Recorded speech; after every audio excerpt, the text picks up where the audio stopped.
Project managers Ashley Tam and Alan Folks surveyed a bushland either side of the Nepean River in Emu Plains, deciding what work to do on the river today. Behind them, a dedicated group of volunteer workers, a team made up of the fishing club Bass Sydney, who are sacrificing their Saturday to help make the river a better place for bass to breed. Folks says, without this group, no one would take care of the river.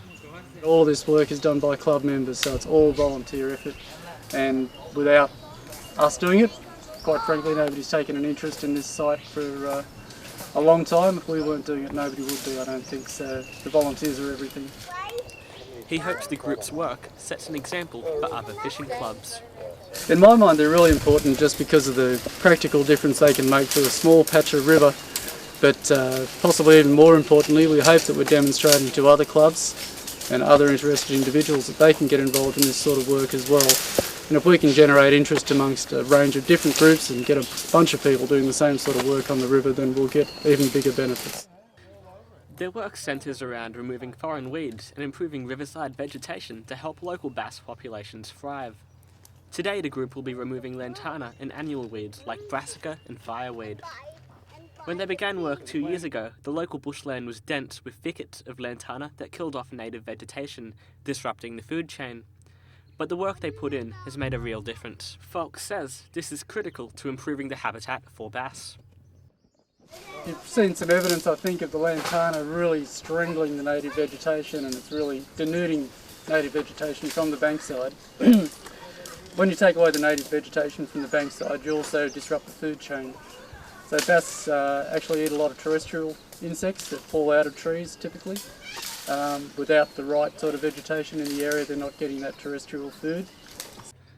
Kylie Russells from the Port Stephens Fisheries Institute, an agency of the Department of Primary Industries, says community projects like this are key to recreational fish populations. Community groups are they're fantastic. Certainly their input is invaluable not only for their on-ground maintenance, such as ongoing weeding and those kind of things, but just keeping up the excitement about that particular place, caring for it and following what's going on. Mrs. Russell is coordinator of the Department of Primary Industries Habitat Actions Grant Program for Fisheries. She says the program aims to boost recreational fish stocks and encourage anglers to get involved in taking care of their environment. Well, the aim of the program really is to increase recreational fish stocks by improving their habitat. But to also, more than that, it's also to improve or to get recreational fishers involved in actually improving their local fishing spot and reaping the benefits that can come from that. She says the program has been popular in the recreational fishing community because it lets them see their licensing fees being put to good use. I guess gives them the opportunity to see their licence fees going to work to produce a natural and sustainable improvement in fish stocks. There are a few things the selection committee are looking for from applicants. So they look at those, look at all the different applications and allocate funding according to value for money, expected outcomes and the benefits to recreational fishers. Back at Emu Plains, Folks says grant money like this is essential to their project. Grant funding is critical. Certainly in our case, we're a small club, we don't have a lot of money in the bank. We wouldn't have had the funds to go out and buy the tools required. With grant funds we've been able to buy the tools, buy a trailer to store them in and to transport tools to the site, buy herbicide which is not cheap. Without the grant funds we wouldn't have been able to do this project. But for Tam Hock, president of Bass Sydney, the foundations of river care are laid by volunteers. You couldn't do it otherwise.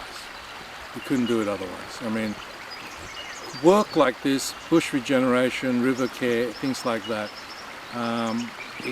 you can't do it without volunteers. And the more people you throw at it, the more you achieve. River care projects like this are integral to the fishing community. It's important that we feel good that we do what we do. Secondly, we are making a little difference, to the environment. And thirdly, it gives it's a connection to the community, and I think that's really important. Jacob Courier, Get Hooked magazine.